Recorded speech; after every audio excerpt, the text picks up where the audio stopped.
diales, como si fueran relojes. Otras máquinas separaban las tarjetas. Las máquinas de Hollerith aceleraban de forma vertiginosa el procesamiento de la información. En solo 6 semanas se había hecho el recuento del censo de 1890 de 62.622.250 habitantes. Entonces Hollerith continuó comercializando ese invento. Se dio cuenta de que el censo era un gran cliente, pero seamos realistas, si solo recibes un pedido una vez cada 10 años. Entonces salió y consiguió hacer negocio entre los ferrocarriles, por ejemplo, y formó una compañía que finalmente se convirtió en la base para la IBM. La invención de Hollerith fue un hito en el camino de lo mecánico a lo digital. Pero todavía faltarían 50 años y el poder destructivo de una guerra mundial para que arrancara el primer ordenador verdadero. Antes de los años 30, los aparatos mecánicos computacionales se utilizaban para seguirle la pista a la población, pasajeros de tren y archivos de seguros de vida. Pero los primeros ordenadores digitales electrónicos se construyeron con un objetivo mucho más persuasivo en la mente: ayudar a ganar una guerra mundial. Una de las máquinas más tempranas se propuso por los británicos para romper el código alemán, conocido por Enigma. Con ello empezaron a creer que se podía ganar la guerra. Una de las personas que trabajó para romper el código Enigma fue Alan Turing. Su trabajo antes de la guerra ayudó a establecer la base teórica para los ordenadores que se construyeron en los 40. En el norte de Londres, en unas instalaciones secretas en Bletchley Park, los británicos construyeron Colossus, un tipo de ordenador diseñado para romper el código Enigma. Colossus comparaba secuencias de letras a un ritmo de 25.000 caracteres por segundo. La máquina solo podía realizar la tarea de unir letras, pero lo hacía muy bien. Sus transmisiones descifradas alemanas se denominaron el ultrasecreto, el secreto mejor guardado de la guerra.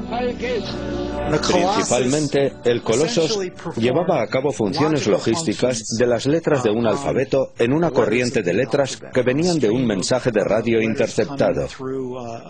No los descifraba, pero sí podía efectuar una serie de combinaciones que en gran medida se asemeja a lo que hace un ordenador.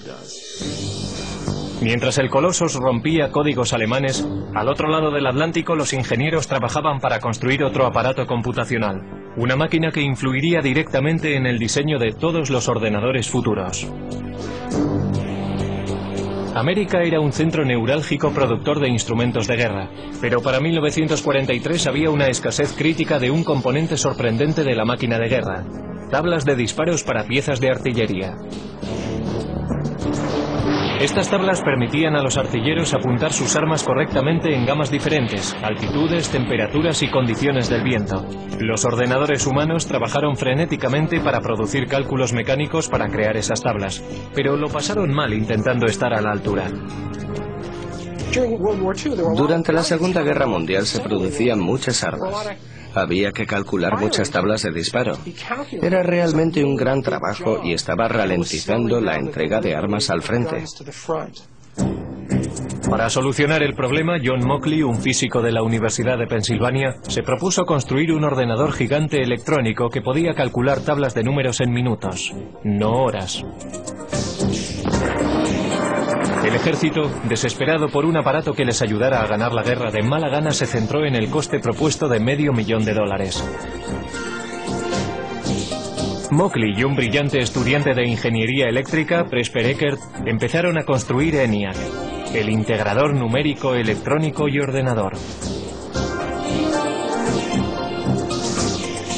Mucho más grande que el Colossus, nunca se había concebido nada parecido a ENIAC. Casi con 100 pies de largo y 30 toneladas, contenía 70.000 resistencias, 10.000 condensadores, 6.000 interruptores y 18.000 tubos de vacío delicados.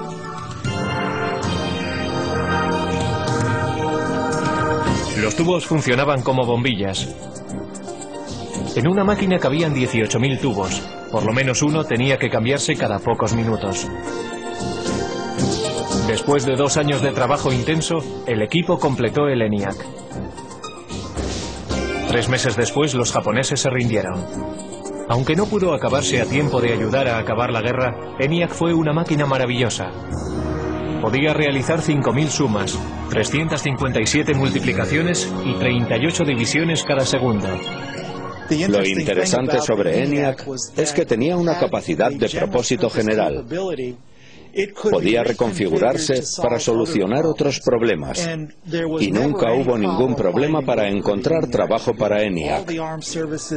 Todos los servicios armados exigían tiempo para poder usarlo, también clientes industriales y universidades, así que se le mantuvo ocupado hasta bien entrados los 50.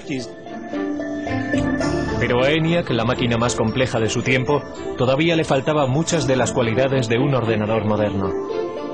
Su memoria era muy primitiva y solo podía almacenar un máximo de 20,10 números decimales. Tenía que recablearse laboriosamente cada vez que se programaba. Y no podía tomar decisiones lógicas basándose en sus cálculos. Pero ENIAC ya había demostrado que los ordenadores se podían construir.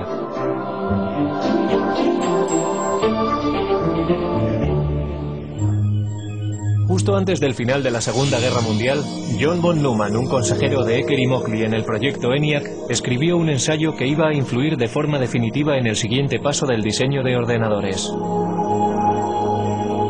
Von Neumann poseía una memoria fotográfica y era uno de los científicos principales enrolados en el proyecto Manhattan. El artículo de von Neumann delineaba la estructura de un ordenador moderno. El diseño comprendía una unidad de procesamiento y una unidad de control, memoria, entrada y salida. Pero lo más importante en la evolución de los ordenadores tendría su capacidad de programación internamente en su memoria. Internamente contenía programas para darle al ordenador su potencia y versatilidad, porque un programa interno puede modificar lo que hace, basándose en los datos o los resultados de las computaciones. El trabajo de von Neumann proponía una máquina que realmente poseyera una capacidad general de propósito. En su trabajo describió los atributos del ordenador, cómo tenía que organizarse de forma lógica. Esto es, necesitaba tener un procesador central donde los cálculos se pudieran llevar a cabo. Necesitaba una memoria donde los datos de programación pudieran ser almacenados. Y necesitaba tener una unidad de salida y una unidad de entrada de algún tipo. Trazó el plan lógico, el mapa para un ordenador, y señaló la dirección que había que tomar para el futuro. La idea para almacenar programas internamente era la última llave para desarrollar el verdadero ordenador con un propósito general. Pero si fue o no la idea de von Neumann es algo que se ha debatido con vehemencia recientemente. Ecker y Mockley, que habían trabajado con von Neumann, dijeron que habían formulado programas internos como parte rutinaria de su trabajo al construir ENIAC. Sin embargo, Ecker y Mockley no fueron incluidos como autores en el artículo y se sintieron traicionados. Pero al darse cuenta de que el ordenador encontraría un lugar en el mundo de los negocios, Ecker y Mockley formaron su propia compañía. Empezaron a trabajar en una máquina que llamaron UNIVAC, Ordenador Universal Automático. A diferencia de sus predecesores, UNIVAC era una máquina amable, diseñada para solucionar problemas científicos o militares. Podía diseñarse para satisfacer varios propósitos. El UNIVAC también constituía el primer ordenador en poder fabricarse en masa y venderse comercialmente. La máquina podía ser programada para toda una serie de tareas de procesamiento de datos como nóminas, inventarios y facturación. Unidades de cinta compactas y magnéticas almacenaban datos y los resultados se imprimían automáticamente. Todavía muy poca gente entendía qué grado de utilidad tendría un ordenador. Esa percepción cambió drásticamente en la noche electoral de 1952, cuando la CBS utilizó el UNIVAC para predecir el resultado de la carrera presidencial entre Eisenhower y Adelaide Stevenson. Los sondeos decían que la carrera presidencial estaba muy justa. El UNIVAC calculaba de otra forma. Los ingenieros introdujeron los resultados de los precintos seleccionados del este, antes de que cerraran los colegios electorales en el oeste. Los expertos pensaron que había sido una carrera muy apretada, pero el UNIVAC predijo una victoria electoral arrolladora para Eisenhower.